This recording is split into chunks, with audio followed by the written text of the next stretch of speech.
Bien, mesdames et messieurs, bonjour à toutes et à tous. Je suis heureux, par l'intermédiaire de la presse, de m'adresser une nouvelle fois aux Françaises et aux Français avec quelques mots spontanés au moment où j'ai remis la démission du gouvernement.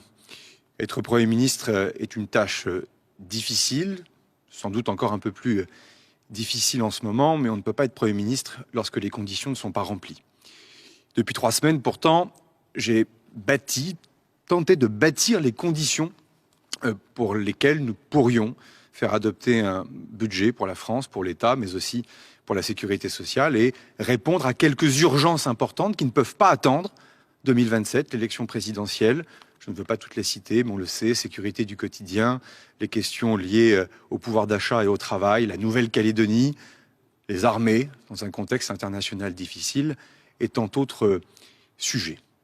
Depuis 3 semaines, ma parole a été rare et j'ai tenté de construire un cheminement avec les partenaires sociaux, forces patronales, forces représentant les syndicats salariés, notamment sur des sujets qui avaient pu faire l'objet de blocages depuis maintenant de nombreuses semaines, voire pour certains sujets, je pense au travail, aux retraités, pardonnez-moi, à la pénibilité, aux femmes, aux carrières longues, des sujets qui sont parfois bloqués depuis plus de 20 ans et sur lesquels nous étions en train d'avancer sur des solutions concrètes, sur l'assurance chômage, sur le financement de notre sécurité sociale et permettre au fond des 2 manifestations qui s'étaient tenues dans le pays tout au long de ce mois de septembre, d'être capable de refaire vivre le paritarisme et la démocratie sociale. Ce temps, je l'ai aussi consacré avec les formations politiques du socle commun pour bâtir une feuille de route, mais aussi évidemment de l'opposition, puisque c'est elle qui décide en grande partie du sort et de l'avenir non seulement du gouvernement, mais aussi du pays à travers l'adoption ou non d'un budget. Ces consultations officielles, parfois plus discrètes, nous ont permis d'avancer sur un certain nombre de sujets. Je l'avais dit vendredi matin, dans le secret du bureau, les langues se délient et les lignes rouges deviennent oranges et parfois vertes, avec parfois évidemment quelques lignes qui bougent sur l'assurance chômage, sur la question de la justice fiscale ou encore sur la question des retraites. Avec néanmoins toujours ce sentiment que la ligne se recule à chaque fois que nous avancions, mais de cela aussi j'y reviendrai dans un instant. Et puis j'en suis arrivé à la conclusion vendredi dernier qu'au fond, le Parlement devait toujours avoir le dernier mot, que l'article 49 alinéa 3 de la Constitution était un moyen de contraindre sa majorité dans l'esprit du constituant, notamment de Michel Debré et du général de Gaulle, et que cela ne servait à rien de donner l'impression que les débats n'iraient pas jusqu'au bout. En ce lundi matin, les conditions n'étaient plus remplies pour que je puisse exercer ces fonctions de Premier ministre et permettre au gouvernement d'aller devant l'Assemblée nationale demain. Pour 3 raisons. La première, c'est que précisément ces formations politiques ont fait mine parfois de ne pas voir le changement, la rupture profonde que représentait le fait de ne pas se servir de l'article 49 alinéa 3 de la Constitution. C'est-à-dire qu'au fond, il n'y avait plus de prétexte pour une censure préalable. En tout cas, il n'y avait plus de prétexte pour faire que les parlementaires refusent de faire leur métier de parlementaire, c'est-à-dire de discuter la loi, de l'amender, et le cas échéant, de voter ou non un texte. Et cette rupture, je le dis, elle a été soulignée par un certain nombre d'observateurs, d'acteurs de la vie politique, certains opposants d'ailleurs qui le demandaient historiquement, mais elle n'a pas permis ce choc de se dire on peut faire différemment et on peut construire les choses différemment. La deuxième des choses, c'est que les partis politiques continuent d'adopter une posture comme s'ils avaient tous la majorité absolue à l'Assemblée nationale.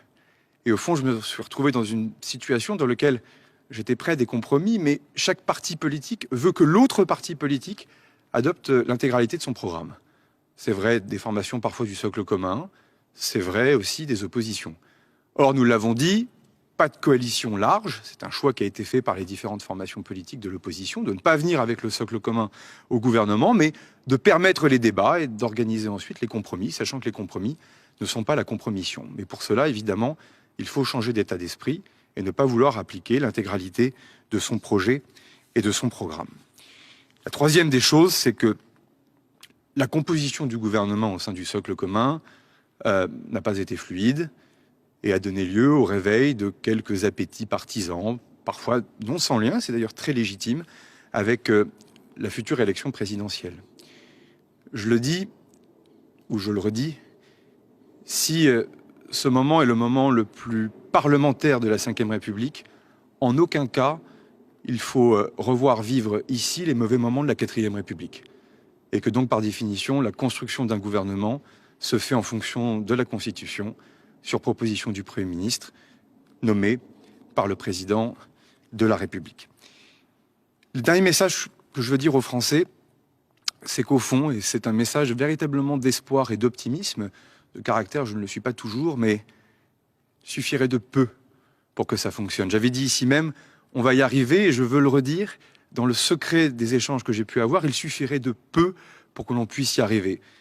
En étant plus désintéressé, pour beaucoup, en sachant aussi faire preuve d'humilité, peut-être aussi un peu parfois d'effacement de certains égos.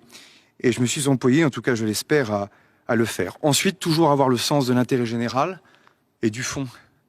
Ce qui compte, c'est ce qu'on va faire, en ayant l'humilité de considérer que certaines choses peuvent être faites avant 2027, d'autres choses seront faites ensuite, pendant le débat de l'élection présidentielle.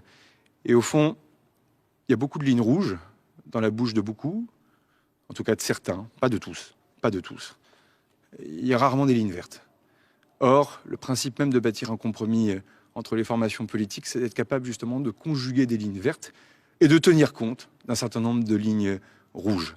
Mais on ne peut pas être dans les deux extrêmes, et certaines formations politiques de l'opposition l'ont compris, et je tiens à les remercier. Désormais, il faut que l'on puisse avancer, en tout cas que celles et ceux qui veulent trouver un chemin pour le pays puissent avancer. Et le dernier point, et je le dis avec respect, moi qui suis un militant, qui au fond est gravi les marches de la méritocratie républicaine grâce à l'élection comme maire, comme président de département, comme sénateur, je suis un militant et j'ai du respect pour celles et ceux qui s'engagent, mais il faut toujours préférer son pays à son parti. Et il faut savoir écouter ses militants, mais toujours penser aux Françaises et aux Français. Merci à toutes et à tous. Je vous remercie.